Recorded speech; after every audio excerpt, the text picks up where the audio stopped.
지금까지 우리가 이제 열왕기상 말씀을 보았고 이제 열왕기하에서 이것저것 설교를 해 가겠습니다. 원래 열왕기상과 열왕기하는 한 권의 책이었어요. 그런데 그리스어가 보편적으로 그 세계를 장악하게 돼서 이 그리스어로, 그러니까 헬라어라고 하죠. 그리스어로 성경이 번역이 될 때 번역하는 과정에서 열왕기상, 열왕기하로 따로 떼서 번역을 하게 됐습니다. 그리고 그 그리스어 역본이 광범위하게 쓰이면서 이제 자연스럽게 열왕기상, 열왕기하 이렇게 정착이 되게 됐습니다. 자, 우리가 열왕기상에서 본 그리고 그때 두드러졌던 선지자는 누구입니까? 엘리야죠. 그리고 엘리사가 이름이 비슷해요. 엘리사가 이 엘리야의 뒤를 잇습니다. 그래서 오늘 2장 뒷부분을 읽었는데 앞부분, 2장 앞부분에 보면 이 엘리야가 엘리사를 후계자로 세운 다음에 떠나게 되는데요. 좀 아주 특별하게 떠나게 되죠. 회리바람에 휩싸여 가지고 날아가요. 그러니까 그 제자들이 어디엔가 떨어졌지 않겠느냐 막 찾으러 갔다가 못 찾고 돌아오는 내용이 나옵니다. 자, 회리바람에 휩싸여서 엘리야는 하늘로 올라가거든요. 그리고 이제 오늘 이야기, 엘리사의 이야기가 이어지는데요. 자, 18절, 19절부터 읽었는데 18절에 보면 그 엘리사가 머문 곳이 어디였다고 나오죠. 어디입니까? 18절 한번 보세요. 어디에 머물죠? 여리고. 엘리사가 여리고에 머물렀다 그러거든요. 여리고 들어보셨습니까? 많이 들어봤죠? 우리 귀에 익은 이름입니다. 아주 유서 깊은 도시인데요. 이스라엘이 가나안으로 들어올 때 가장 먼저 쳤던, 정복했던 성읍이고 하나님의 권능으로 무너졌던 성읍입니다. 여기에 종려나무, 아주 커다란 종려나무들이 많은 그런 소위 말해서 오아시스의 도시예요. 저도 여리고에 가본 적이 있는데요. 그 여리고의 그 호텔에서 이렇게 쫙 아침에 창밖을 내다보니까 저 멀리 이렇게 광야가 눈에 들어옵니다. 그러니까 광야가 시작되는 그 끝 지점, 사람들이 일반적으로 사는 끝 지점의 오아시스가 여리고예요. 자, 그러니까 이 광야를 지나오는 여행객들에게 이 물을 마실 수 있는 유일한 아주 중요한 성읍이죠. 그런데 여리고 당시의 형편이 어땠다고 19절에 말합니까? 그 성읍 사람들이 엘리사에게 말하되 우리 주인께서 보시는 바와 같이 이 성읍의 위치는 좋으나, 위치가 좋다는 말은 이제 광야가 끝나는 곳에 오아시스란 말이에요. 그런데 어떻다고요? 물이 있는데 물이 나쁨으로 토산이 익지 못하고 떨어집니다 그래요. 수질이 안 좋다는 말이죠. 수질이 안 좋아서 열매가 풍성하게 맺히지 않고, 그래서 탐스러운 열매를 풍성하게 얻지 못하니까 농사하는 수고는 하지만 보람이 적어요. 그리고 삶이 빈핍하고 생활이 어려울 수밖에 없는 것입니다. 그래 마침 선지자인 엘리사가 그 고을에 와서 머물게 되니까 이 사실을 알고 사람들이 엘리사에게 나아가서 이 어려운 상황을 아뢰는 것입니다. 하나님의 도움을 청하는 거죠. 엘리사에게 고한다는 것은 엘리사를 통해서 하나님의 도움이 임하기를 청하는 것입니다. 어떻게 됩니까? 이 청원을 들은 엘리사는 곧장 문제를 해결해 줍니다. 소위 말해서 여리고 마을에 이 오랜 수건 사업을 처리해 준 것입니다. 어떻게 합니까? 20절을 보십시오. 새 그릇에 소금을 담아 내게로 가져오라 그래요. 엘리사가 이렇게 말하니까 사람들이 새 그릇에 소금을 담아가지고 곧장 엘리사 앞에 가져다 놓죠. 그러자 엘리사가 그 소금 그릇을 가지고 이 물 근원, 이 샘의 근원이 있는 곳으로 갑니다. 그리고 그 소금을 그 샘 가운데 던지면서 선포합니다. 뭐라고 합니까? 21절. 같이 읽어볼까요? 21절 같이 읽습니다. 엘리사가 물 근원으로 나아가서 소금을 그 가운데 던지며 이르되 여호와의 말씀이 내가 이 물을 고쳤으니 이로부터 다시는 죽음이나 열매 맺지 못함이 없을지니라 하셨느니라. 여호와의 말씀이 내가 이 물을 고쳤으니 이로부터 다시는 죽음이나 열매 맺지 못함이 없을지니라 하셨습니다. 그러자 어떻게 됐습니까? 곧바로 그 물이 변했습니다. 자, 엘리사가 선포한 대로 그 물이 하나님의 말씀대로 그 물이 아주 맛 좋은 그리고 신선하고 생기 있는 물이 되었습니다. 마시기에 좋을 뿐만 아니라 식물의 생장에도 좋은 물의 근원으로 바뀌어 버린 거죠. 그래서 지금까지도요, 이 여리고에 가면 이 물샘 근원이 그대로 있습니다. 여전히 아주 맑은 샘이 펑펑펑 솟아 올라오고요. 기회가 되면 우리 교우들도 함께 가보고 싶은 곳인데요. 거기 가면 이 샘을 보고 또 이 샘의 물도 마셔볼 수가 있습니다. 참 놀랍죠. 씁쓸했던 물, 먹기는 먹는데 참 먹기에 뭔가 불편했던 그 물, 그리고 생명을 풍성히 맺혀내지 못했던 그 물이 놀랍게 이 선지자의 행동으로 말미암아서 변하게 된 것입니다. 무엇 때문입니까? 소금 때문입니까? 소금을 담은 새 그릇 때문입니까? 아니면 엘리사 때문입니까? 물론 그 모든 것들이 쓰였지만 가장 근원적인 건 뭡니까? 하나님의 말씀 때문이죠. 엘리사를 통해서 하나님의 말씀이 그렇게 선포되었기 때문에 그 선포된 말씀이 능력이 돼서 생명이 고갈됐던 물에 생기가 돌고 거기에 맛과 또한 온갖 영양이 첨부가 되게 된 것입니다. 하나님의 말씀의 권능 때문입니다. 하나님 말씀에 생명이 있고 엘리사의 능력 때문이 아닙니다. 엘리사를 통해서, 엘리사의 선포를 통해서 하나님의 말씀의 능력이 나타난 것입니다. 그리고 하나님의 은혜죠. 사실 여리고 성은요, 저주가 남아있는 성이에요. 자, 여호수아와 이스라엘이 가나안 땅에 들어와서 처음 이 여리고 성을 무너뜨리고요, 무너뜨려진 다음에 여호수아가 선포한 게 있습니다. 어느 누구도 이 여리고 성을 다시 건축할 수 없다. 누군가 이 성을 재건하려고 하면 그는 저주를 받을 것이다. 아들들을 잃을 것이다. 그렇게 선언을 했었습니다. 그러니까 여리고의 물이 안 좋은 이유, 이 저주와 관련이 있죠. 자, 광야를 지나온 사람들이 물을 찾을 수 있는 유일한 오아시스인 여리고란 말이에요. 그런데 그래서 어쩔 수 없이 사람들이 모여들어 살기는 사는데 그곳에서 축복된 복스러운 삶을 이어가기가 어려웠습니다. 다른 곳에 더 좋은 곳이 없기 때문에 마지못해서 그 샘물을 마시며 살아가는 거예요. 그런데 하나님께서 이제 엘리사를 통해서 그 땅을 묶고 있었던 그 저주를 풀어주신 것입니다. 그 샘 근원에 새겨져 있는, 스며 있는 저주, 그 샘 근원에서 물이 나오고 그 물로 사람이 목을 축이고 살아가지만 거기에 저주가 스며 있었단 말이죠. 섞여 나왔단 말이죠. 그런데 그 저주를 소멸하고 이제는 더 이상 저주의 알갱이는 나오지 않고 맑고 신선한 물을 품어내는 샘물이 되게 하신 것입니다. 그러니까 많이 아쉽지만 버릴 수는 없는 샘, 하나님께서 그 샘을 축복의 샘으로 바꿔주신 거예요. 오늘 예배하면서 우리가 이 말씀을 들으면서 우리도 하나님의 은혜와 능력, 이 여리고에 임했던 하나님의 은혜와 능력을 바라보게 됩니다.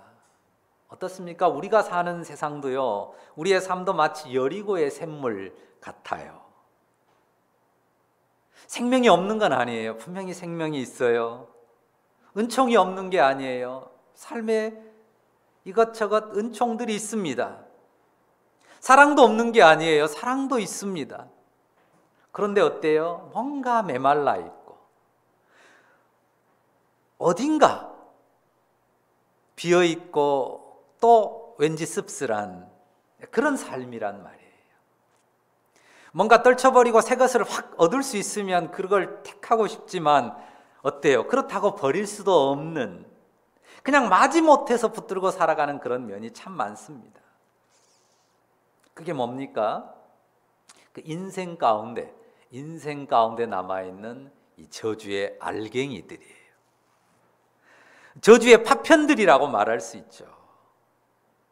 인류가 범죄했고 범죄한 인류 안에는 죄 그리고 사망의 권세가 기본적으로 흐르고 있어요. 우리가 자꾸 잊어먹는데요, 이 인생은 근원적으로 죄 아래 있고 저주가, 죄와 사망 권세가 가져오는 그 저주의 알갱이들이, 그 파편들이 흐르고 있다는 사실이에요.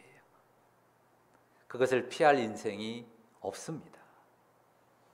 그리고 정말 원하지 않지만 우리가 인정해야 될 것은 그 저주는 인생 끝날까지, 그리고 이 역사가 끝날 때까지 계속될 거라는 사실이에요. 그런데 우리가 자꾸 이거를 잊어버려요. 그냥 막연한 희망, 기대, 유토피아에 대한 희망을 그리고 갖는 경우들이 많습니다.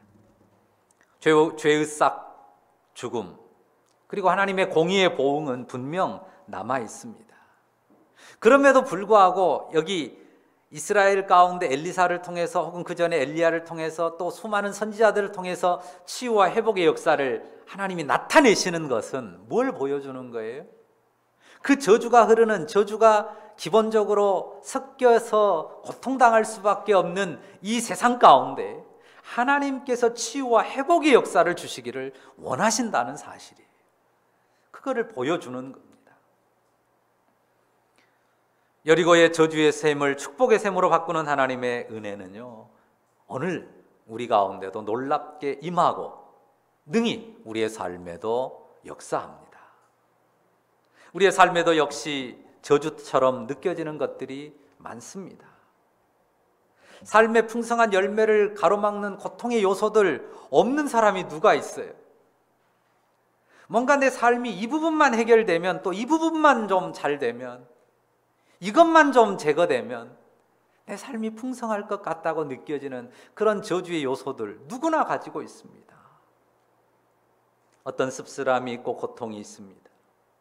분명한 것은 하나님께서 우리를 묶고 있는 그 저주의 요소를 치유하고 회복시켜 주기를 원하신다는 사실이에요.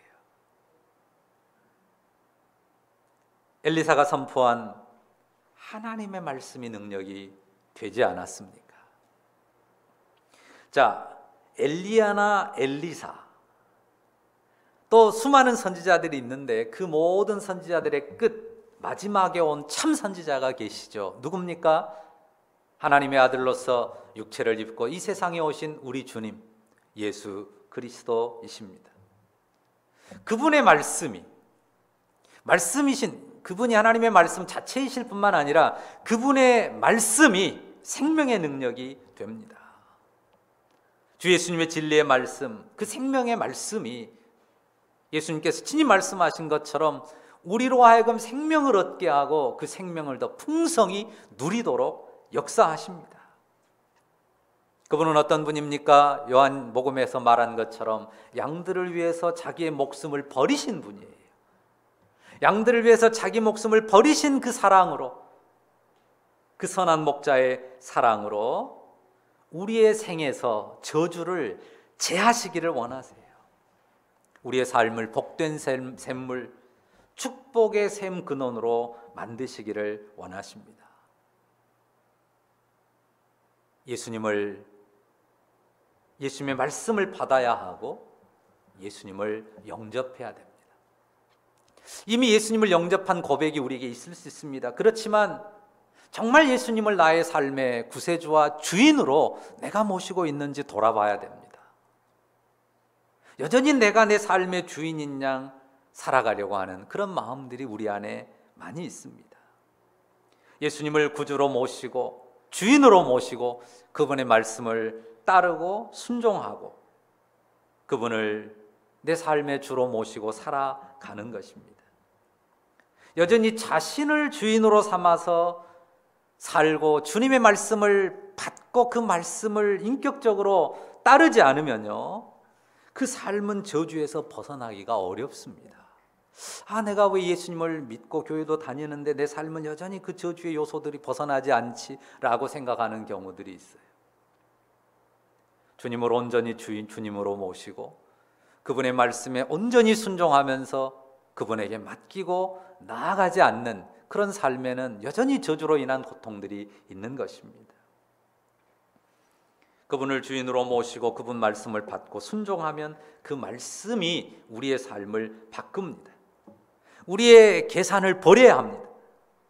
씁쓸한 저주를 흘려보내는 셈이 생명수를 솟아내는 복된 삶이 되게 하십니다. 여러분은 자신의 삶의 주인으로 예수님을 모시고 있습니까? 예수님이 내 삶의 주인임을 인정합니까? 거기에 따릅니까? 이것을 먼저 확인하셔야 됩니다. 얼마나 교회를 오래 다녔느냐, 얼마나 오랜 시간 신앙생활을 했느냐가 중요한 게 아닙니다.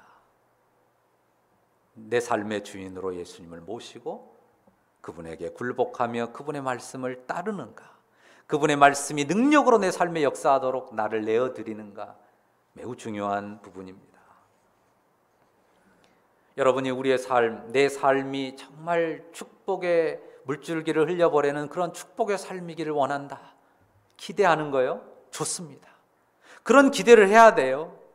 내 삶이 정말 축복을 흘려보내는 축복의 삶이 셈이기를 원한다. 아주 선한 기대입니다.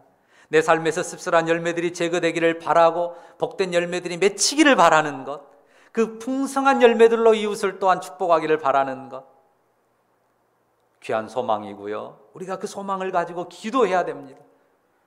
그리고 정말 하나님이 주시는 치유, 변화, 회복을 많이 경험해야 할 것입니다. 그런데 앞서도 말했듯이 먼저 인정할 것, 이 인정하는 게 중요해요. 우리 인생, 내 인생은 마치 이전의 여리고의 샘처럼 저주의 알갱이들을 섞어서 뿜어낼 수밖에 없는 존재다. 그게 본디 내 존재고 나 자체의 존재라는 사실을 인정해야 돼요. 내가 가만히 있으면 내 안에서 좋은 게 나오는 게 아니라요, 내 안에서는 저주의 알갱이가 끊임없이 나올 수밖에 없는 존재예요. 그게 우리 존재예요. 어느 특정한 사람만이 아니라 모든 인생이 그런 존재입니다. 한 사람도 예외가 없습니다. 물론 아까 말한 것처럼 선도 있다고요, 은총도 있어요, 사랑도 있어요. 좋은 것들이 없는 게 아니에요. 그런데 늘 섞여 나온단 말이에요. 그래서 결국은 슬프고 고통스럽고 괴롭게 되는 그런 삶이 우리의 존재예요. 우리의 실존입니다. 그런데 신약 성경이 어떻게 선포합니까? 고린도후서 5장 17절에 뭐라고 선포하죠? 누구든지 그리스도 예수 안에 있으면 새로운 피조물이라. 이전 것은 지나갔으니 보라, 새 것이 되었도다 선포합니다. 새로운 피조물입니다. 주 예수를 믿는 우리가 새로운 피조물이 되었습니다. 그런데 우리가 놓치고 또 착각하는 부분들이 뭐냐면요, 분명히 그 앞에 전제가 있어요. 새로운 피조물인데 누구든지 그리스도 안에 있으면 새로운 피조물이에요. 자, 여리고의 샘물은 어때요? 물리적인, 확실한 물리적인 변화예요. 그때 하나님께서 그 물샘을 고치신 이후로 지금까지도 여리고샘은 맑은 물을 계속해서 쏟아내고 어떤 저주의 알갱이도 더 이상 그렇게 내보내지 않습니다. 그런데 우리가 새로운 피조물 됨은 조금 달라요. 우리가 착각하는 게 내가 예수 믿어서 하나님이 딱 나를 변화시켰으면 그 후로부터는 그냥 자동 내가 착한 마음만 가지고 선한 행동만 하고 그렇게 살 것처럼 생각할 수도 있는데요, 그렇지 않다는 거예요. 그렇게 되면 얼마나 편하겠어요. 정말 편할 것 같아요. 딱 예수 믿고 예수님을 주로 고백하고 세례받고 나면 그 후로부터는 그냥 자동 이 사람은 더 이상 죄를 생각조차도 않는 선한 사람으로 살아가는 그런 기계적인 변화가 확 임한다면 더 편할 것 같기는 해요. 근데 그렇진 않아요. 자, 누구든지 그리스도 안에 있으면 새로운 피조물이에요. 그리스도 안에 있지 않을 수도 있고 그리스도 안에 없으면 새로운 피조물 됨이 실존의 삶에 능력으로 역사하지 않는단 말이에요. 물론 우리의 새로운 피조물 됨이 새로운 헌 피조물이었다, 새 피조물이 됐다, 왔다 갔다 막 뒤바뀌는 건 아니에요. 그러니까 헌 피조물 있고 새 피조물 있다가 어떤 때는 헌 피조물이고 새 피조물이 되는 게 아니라요. 이게 우리 옛사람, 우리가 거듭나서 하나님의 새로운 피조물이 되는데 그 새로운 피조물됨이 이 옛사람, 그 헌 피조물 안에 함께 있어요. 함께. 그러니까 우리가 옛사람을 입고 살아간단 말이에요. 뭐 30년이 됐든 40년이 됐든 50년, 60년이 됐든 예수님을 주로 모시지 않았던, 그리스도 안에 있지 않았던 그 삶이 여전히 죽음의 날까지 끝까지 같이 간단 말이에요. 그 옛사람이 내게 남아있어요. 그 옛사람 안에 내가 살아요. 그 옛사람이 여전히 죄의 능력을 가지고 자꾸만 나를 넘어뜨리려고 하고 죄의 길로 이끌도록 그렇게 역사합니다. 그리고 사탄이 그것을 또한 많이 작용하죠. 그 옛사람의 죄의 습관, 죄를 따라 살았던 그 습관이 얼마나 강력한지 쉽게 떨쳐버리기가 어렵단 말이에요.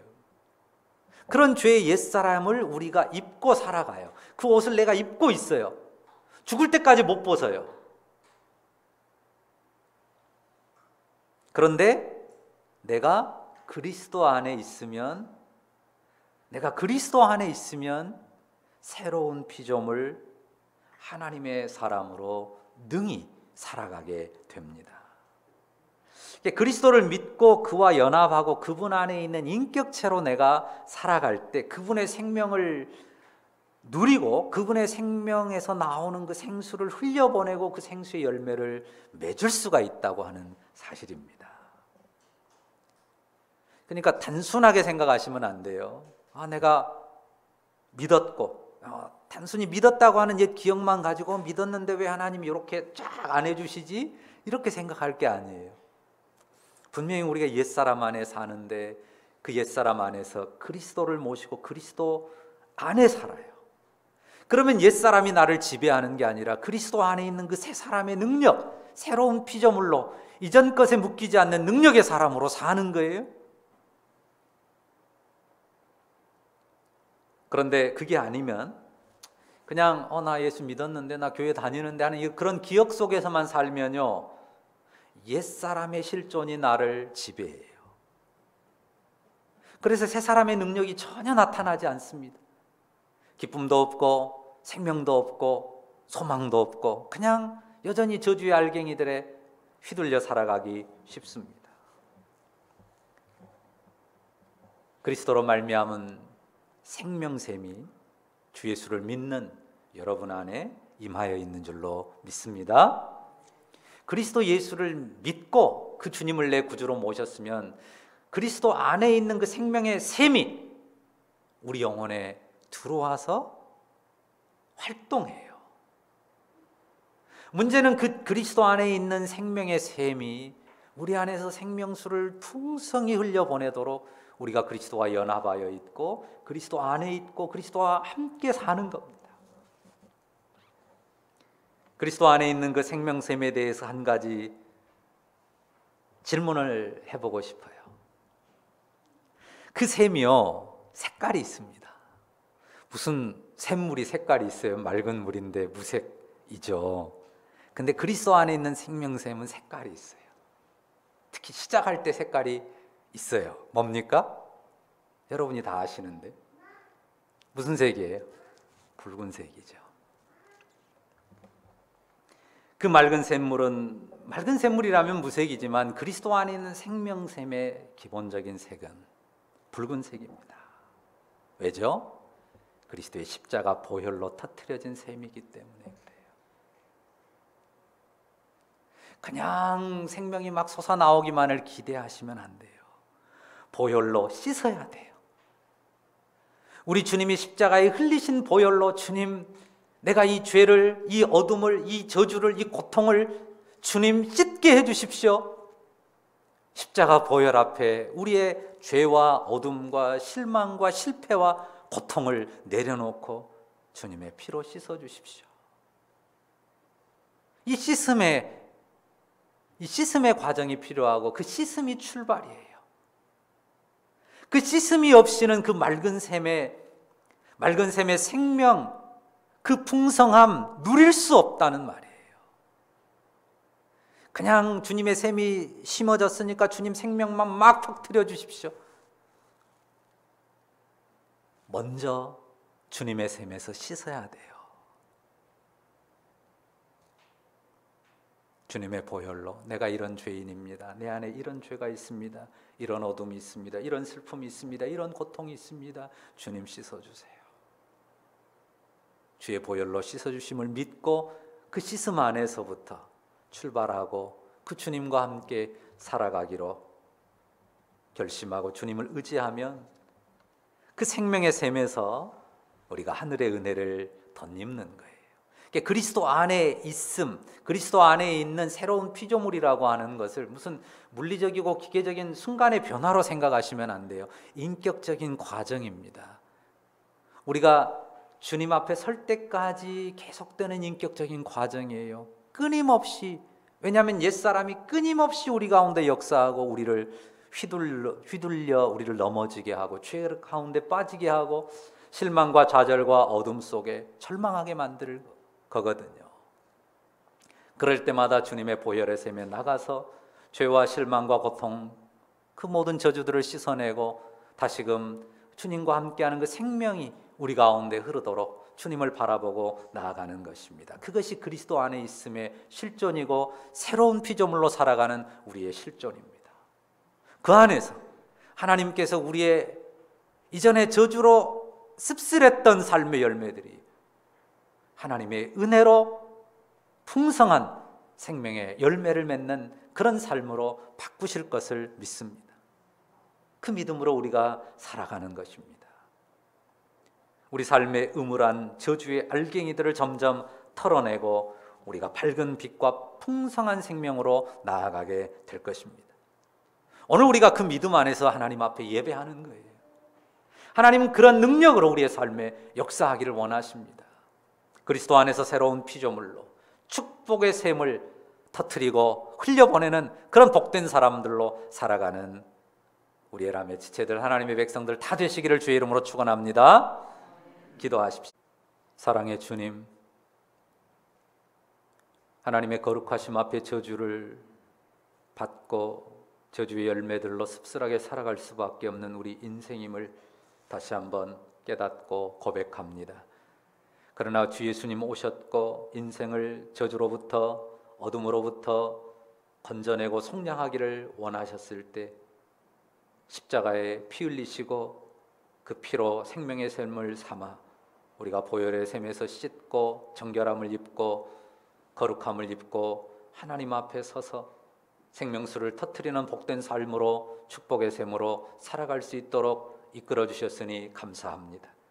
아버지 하나님, 우리가 요행을 바라고 그저 옛사람의 욕심에 묶여 살아가지 아니하고 우리 옛사람을 벗고 온전히 그리스도 안에서 우리 주님으로 모시고 주님의 다스림 가운데 주께 순복하며 살아가는 가운데 생명의 열매 풍성히 맺어 축복의 샘이 되는 내 가족에게도 내 이웃에게도 주변의 모든 사람들 이 세상 가운데 축복의 통로가 되는 복된 사람들로 능히 살아가게 하옵소서. 감사드립니다. 예수님의 이름으로 기도합니다. 아멘.